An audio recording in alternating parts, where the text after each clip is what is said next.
Welcome to the Marley Bird YouTube channel, brought to you by Red Heart Yarns. In this video, I will show you how to make this super cute and very useful breezy knit market bag. To make this bag, you only need 2 skeins of Red Heart Super Saver chunky yarn, a pair of size 9 knitting needles. Now I'm going to use circulars, but you can use straights. And you need some stitch markers and a tapestry needle. Last but not least, you will need that free pattern, which is available at redheart.com.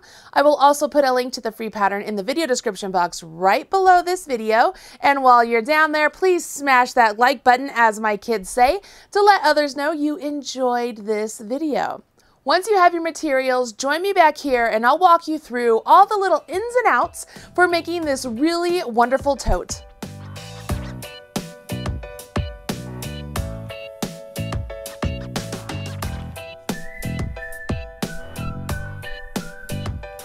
Before we jump in with the first part of the instructions, let's take a closer look at this tote. As we take a look down here, we can see that this tote is made up of some really simple garter stitch ridges and a really nice lace stitch pattern in between those. Nancy Thomas designed this tote to be super simple. So there is a front and a back, which you will make separately, flat back and forth. And then you will seam it up along the side and the bottom edge. Once you finish those 2 pieces, you make some simple straps and you will sew those straps to the inside of the bag just like so. Very easy. So in this video, I will show you how to work the actual stitch pattern used for the body of the bag. Then I'll show you how to seam those 2 edges together and how to make the straps. Very easy stuff, but it won't take us very long. So let's jump in. For this bag, I'm using Super Saver chunky yarn in the color turquoise. We want to cast on a total of 52 stitches for one side of this bag. We'll start off with a slip knot, and I'm going to use the long tail cast on, so I'm making sure I have a nice long tail. So I'll put my tail in the palm of my hand, take my working yarn, wrap it around my forefinger and middle finger. When I come back up, I cross over. Turn my hand over, go underneath the front loop, grab the back loop, and off. I now have a slip knot that I can place directly onto my needle. This slip knot, when I'm working for knitting, counts as a stitch. So now I'll go ahead and work the long tail cast on to get 52 stitches. If you want detailed instructions for how to do the long tail cast on, I have a video for that right here on the Marley Bird YouTube channel. You can check out that little I button I put right there or in the video description box below. Once you have your stitches cast on in your preferred method, we want to work in garter stitch to get 3 ridges on the right side. We're just working simple knit stitches and we want to get a total of 3 garter stitch ridges, okay? I feel like you know how to do these knit stitches, so I'm going to go ahead and move on if that works for you. And let's see, with the magic of TV, what the next part looks like. And through the magic of TV, I want to show you what I have here. I have went ahead, I did my cast on edge, and I have worked my 3 ridges of garter stitch. So that's my 6 total rows. I've also gone ahead and I've worked 1 full repeat right here. So I've worked rows 1 through 12. And what you will notice is that rows 1 through 8 are actually the lace portion. And then rows 9 through 12 is garter stitch. Row 1 has us begin with 1 knit stitch, and then you are going to place a marker. I made these wonderful markers and I did a video for it right here, so you could make your own if you choose to, but you simply will place a marker on your right hand needle. Now we will jump into the stitch pattern. The stitch pattern is knit 1, yarn over your right hand needle, and then knit 2 together. Now that I did that fast, let's do it a little bit slower this time. You will knit 1 stitch, just like you normally do. Then we need to yarn over our right hand needle. So we bring our yarn forward and bring it back over top of our right hand needle. Our yarn is back and back, but we have this nice little string resting on our right hand needle. Now we want to take these 2 stitches and knit them together. So we will take our right hand needle, go into the leftmost stitch here of the 2, and then put our right hand needle into both of those stitches. Now you will yarn over and work through both of those stitches just like you would a knit stitch and have them jump off. By working this yarn over increase next to the decrease of the knit two together, we have maintained our stitch count. It hasn't changed, but we are getting this beautiful lace pattern because now we have these holes that are created with the yarn over. As long as you make sure you couple the yarn over with the decrease, you will not get off count. So it's very important that you keep track of your rows when you're working the yarn over with your decrease. Now you'll notice in the pattern that there is a star next to that knit one there, and that indicates that that is the point that you will repeat your pattern. Meaning after I get done with this knit two together, it says repeat from star. So I go back to the star, which means I knit one, I yarn over, and I knit two together. And I will do this all the way down the row to the last 3 stitches. I'm to my last 3 stitches, so I will go ahead and knit 2. I will place another marker, so I place another marker, and then I will knit 1. And that completes my row 1. To move on to row 2, simply turn your work. Make sure your markers are on the side that you have facing you, okay? It'll make things easier for you as you go along. And we'll jump into row 2, which has us begin with a knit 1, then you will slip that marker and you will purl all the way across these stitches, this row, to the next marker. When I get to the marker, I simply slip my marker and I knit that last stitch. For row 3, I go ahead and turn my work. Once again, I want to make sure my markers are on the side facing me. It just makes things a little bit easier and you're less likely to get your markers caught in your work. And we'll move on to row 3, which has us start off with a knit 1, slip your marker, we will knit 1, and this time we'll do a different kind of decrease. We're going to do an SSK. So we will slip 1 stitch as if to knit, slip 1 stitch as if to knit, take our left hand needle, put it in the front leg of those 2 stitches, and now I simply knit just as normal and off. I finish off with the yarn over, okay? So that is my repeat, the knit 1, slip, slip, knit, yarn over. So now I will go back to my star, which has us do knit 1, slip 1 as if to knit, slip 1 as if to knit, put my left hand needle on the front leg of those 2 stitches, and then knit them together. Yarn over. Knit 1, slip as if to knit, slip as if to knit, left hand needle into the front leg of those 2 stitches, and then knit them together. Yarn over. I will work this repeat all the way down to the last 3 stitches. When you get to these last 3 stitches, don't forget that yarn over before your last 3 stitches. That yarn over is the last part of your repeat. Now I will go ahead, knit these 2 stitches, slip my marker, and knit 1 more. That completes row 3. Row 4 is a repeat of row 2, so I'm simply going to turn my work, make sure my markers are on the same side facing me, knit my first stitch, slip my marker, and then purl to my marker, and then slip my marker and knit the last stitch.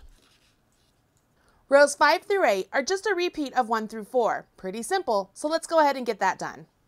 Once you have finished rows 1 through 12, you will now notice that you have this really great lace stitch pattern and then 2 ridges of garter stitch. You now carry on in the pattern, repeating those 12 rows for a total of 6 times.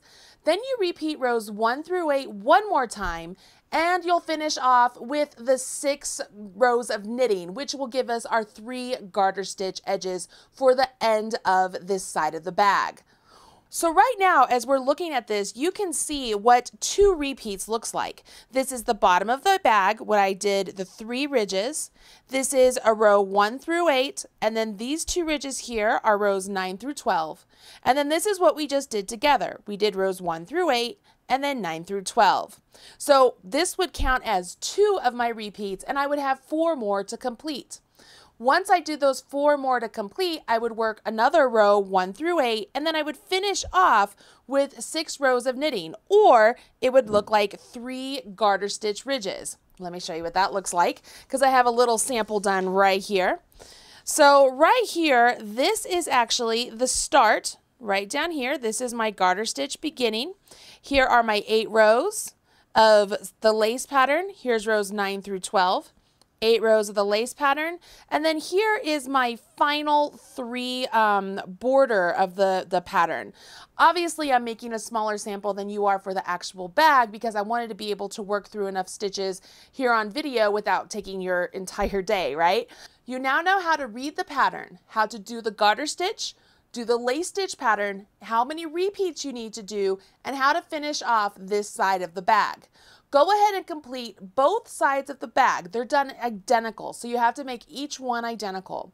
Once you've done that, join me back here. I'll show you how to do the seaming and how to work the straps.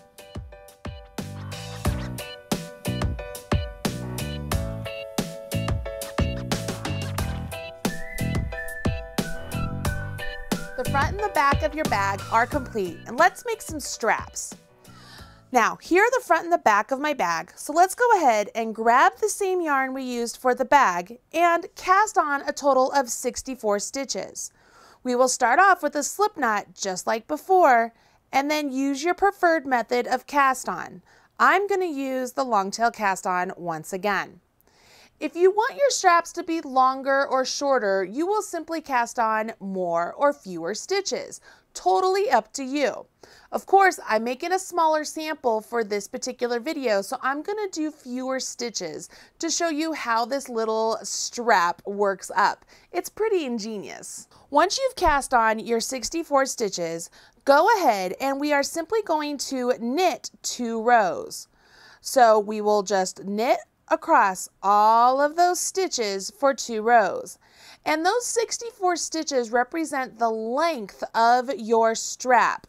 So it is not done widthwise, it's done lengthwise. Once you're done knitting those 2 rows, you will then turn your work and you will purl 3 rows. So I turn my work and I will begin purling. And I will do this for 3 rows.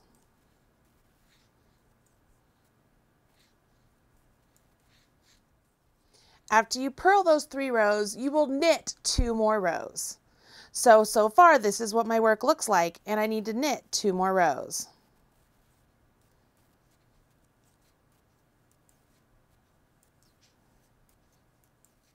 Once you have finished knitting those 2 rows and you're back to the right side of your fabric, you will notice that you have some garter stitch ridge, stockinette, ridge, stockinette, and ridge. Now it's time to bind off all of those stitches. To bind off, you simply knit the first 2 stitches, have that first stitch you knit jump up and over the second, and then you knit 1 more, and then repeat the process, just like you did for the body of the bag. When you're done with the bind off, make sure that you leave yourself a nice long tail before you snip it, because you can use this tail to actually seam the straps of the bag. The next part wants us to go ahead and you will take this strap, you will fold it lengthwise. See how you have that nice little fold point right there? And you will go ahead and you will seam together the edge of the strap. That's the cast on edge to the bind off edge. Once that's all sewn, you'll have this nice tubular strap that now can get sewn onto your bag. But before we sew it onto the bag, we need to actually stitch up our bag. So let me show you how to do that.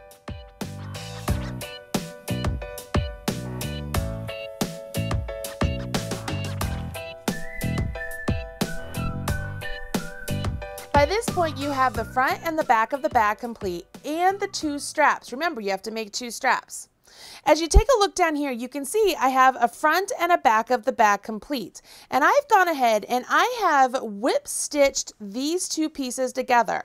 The reason I wanted to show you what the whip stitch looks like is because 1, you absolutely could use the whip stitch, and I wanted to make sure you saw what it looked like when it was done, because 2, it's not nearly as clean as when you use the mattress stitch, which is what I'm going to show you how to do in this video. So as we take a look down here, you can see that there is a definitive seam right here where the two pieces are joined together. And that's because I simply put the right sides of the fabric together just like so. And then I whipped the side together, just, whip and stitch it together, no big deal. And can you finish it that way? Absolutely. If you have no problem with the fact that there's a definitive seam, then whip stitch it together. Don't overthink it, just do it. But if you don't want this definitive seam, I'm gonna show you how to do the mattress stitch, okay? So for the mattress stitch, we actually want the wrong sides together. So we wanna make sure that the wrong sides of our fabric are together. And I'm going to use a different colored yarn for this demonstration so you can see how this works.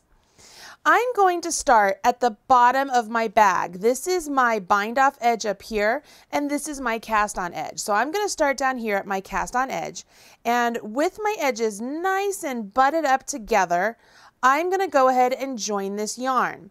So for me, I like to join the yarn through one side, leave myself a nice little tail, and then go to the opposite side,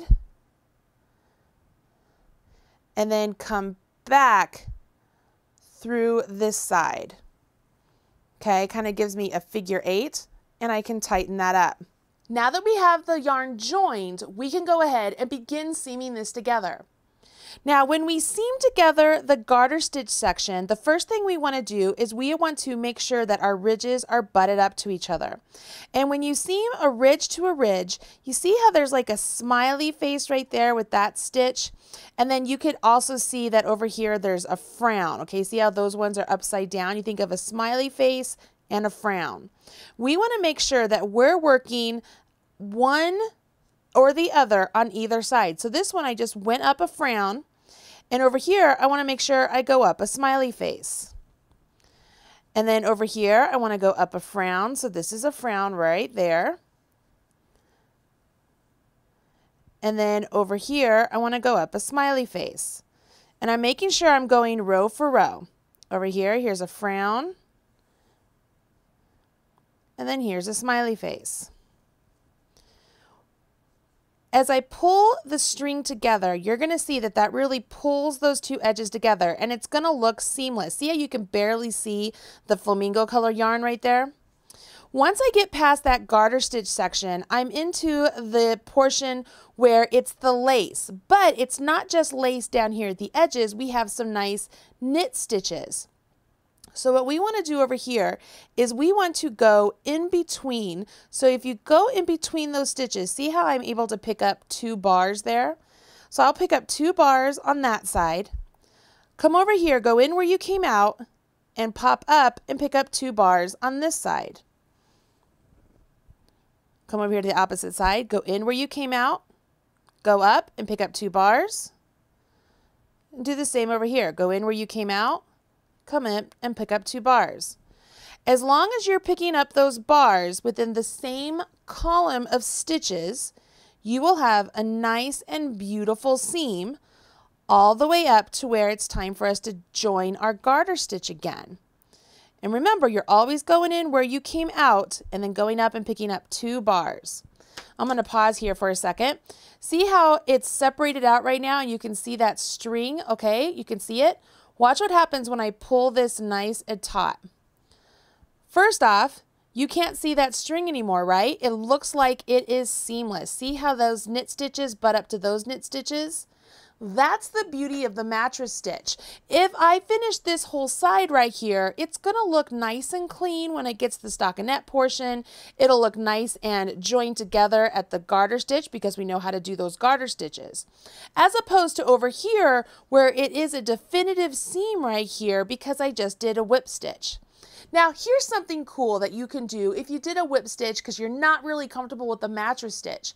Maybe you go ahead and you get a different color yarn and you use a running stitch, using like embroidery running stitch or a slip stitch if you're comfortable with crochet, right along the top part of this ridge and give it a really nice column down the side of the bag. That's something really cool you can do and make it super unique.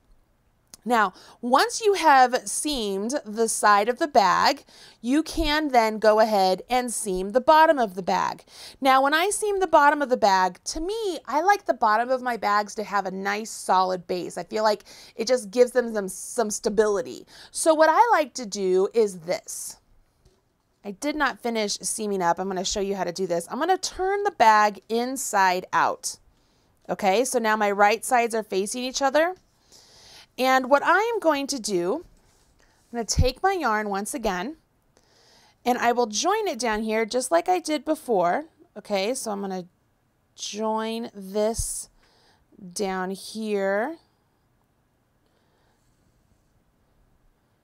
just like I did. All right, so now I have a nice join. And then what we're doing here is these are our cast on edges. And if you did the long tail cast on, you'll notice you have some nice little V looking stitches. And what I like to do is this. I will go into the V, okay, so I'll go in on this side and then I'll go into the same V on the corresponding side. Okay, you with me here? And I'll come up. Now what I will do is I will go into the V right next to it on that side, but I'm going to come back and go into the V that I went into on that side. See how I'm going like diagonal, okay? I'm not going straight across. I'm going back into the stitch that I originally went into on this opposite side. Now I'll skip over one stitch over here, and then I'm going to go diagonal and come into that stitch that I went in over there. You see that? I'm going to do that over here. I'm going to come up diagonal. Make sure you come in diagonal. And as I work this stitch all along, what it's going to do is it's going to pull this together really nice. And this section here is going to pull together, and I'm going to get a nice sort of bump seam on the inside of my bag. And honestly, I really like the way that feels. It feels like my bag is a little bit more secure. So that way when I take it to the yarn store and stock up on Red Heart Super Saver Chunky yarn, I am not worried that I'm going to blow out the bottom of my bag, right? So let me pause there for a second. I'm going to tighten this up. Let's just tighten this nice and tight, just like we did before. See how that tightens that up? And let's take a peek what it looks like. So on this side, I have a nice little bump. And on the opposite side, see how it looks like I have this nice kind of garter stitch right there. It looks like the garter stitch flows into each other.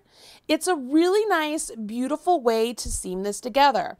Now, if you are a little bit more advanced and you want to try something a little bit different with this bag, what you could have done is picked up the amount of stitches that you needed to cast on for either the front or the back. No, let me rephrase that.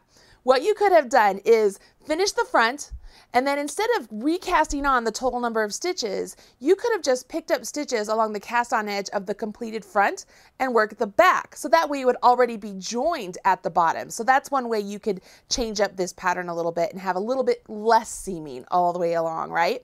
So once everything is seamed together and you have seamed together your strap here, which I haven't done, but we're gonna make believe, okay? Let's turn this right side out. And it's kind of funny because everything is sort of seamed together here, right? So we turn this right side out, ignore all the strings. And if this strap were complete, it would be just like so. And you have a decision to make. You either want to have this nice ridge that's the center fold point, either towards the inside. Okay, so if I were to put the strap here and then put the other edge over here on this side, so have it on the inside, or switch it around and have it on the outside. And all you will do here is you will take the string at the edge of your strap here, and you can use it to actually sew onto your actual bag and have that nice and secure. And then of course use this one. You can either go to the opposite side and have straps going along that way, or you could have the straps go this way. You know what I mean? This way. Totally your choice. It's really simple. I'm sure you know how to seam straps on at this point. You can just whip them on. You can either make the actual needle itself and yarn go to the total opposite side and have a design feature, or just keep it all on the inside of the bag and not have the strap show at all, just as Nancy did in the sample bag. All right, so here is the actual sample bag, and let's take a peek right here. You can see Nancy used the mattress stitch along her edges, and so they're nice and clean. They look really nice and joined. And then when it comes to the straps, she actually joined them one to the front and one to the back. So this is one strap, and she joined it one to the front and one to the back. And she did not have it come all the way through, so the stitches do not pop all the way through. They are simply just stitched to the inside of the bag, just like so. She also made it so that way the folding point that I was mentioning before is towards the inside of the bag on both straps, okay? But you can change that up if you want. You could switch it to the outside. You could make it so that your straps go from the same side of the bag. It's totally up to you. You have a chance to really customize your bag. But hopefully you will run out, get yourself some Super Saver Chunky yarn in any color you want. Like shoot, you could even make this like multicolor. Make each section repeat a different color. That would be one way to make this a really unique bag. And make this really super cute breezy knit market bag that you can use on your next trip to the yarn store, or I mean supermarket, wink wink. I'm Marley Bird, proud spokesperson for Red Heart Yarns, and I hope you will come back here and check out more videos teaching you how to become a better knitter and crocheter. Thanks everybody, bye.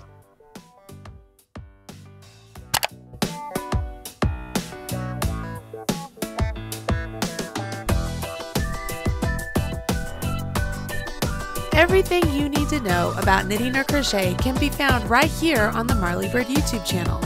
Learn with Marley Bird. Visit youtube.com/Marley Bird.